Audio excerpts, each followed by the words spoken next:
Hi everyone, hope you're enjoying your vacation time with family. This week's parasha is Parashat Bo. When we read Parashat Bo, we're reading a very famous story that we all know. It's the story of Yetziat Mitzrayim, the story of Bnei Israel leaving Egypt. Very familiar territory. What we don't think about as much is how insistent the Torah is that we tell this story and that we tell it the right way. In this week's parasha, Hashem explains to Moshe that in the future, children are going to ask, what are we doing? Who are we? Why do we do these things? And he explains to Moshe that we're going to have to be very careful with the way we explain the story to them.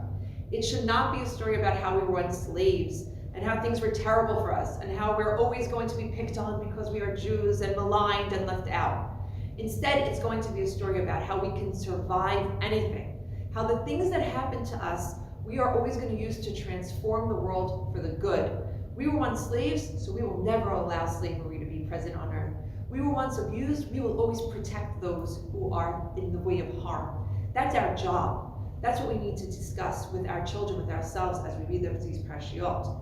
But this is not about something that happened many thousands of years ago. It's also about how we tell stories about what's happening to us today.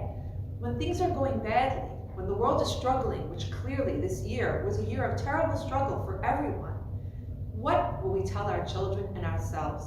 How are we going to frame this narrative? Is it going to be about suffering and about loss? Or is it going to be about, yes, there was sadness, there was loss, but we overcame. We stood up for each other, we protected each other, we were there.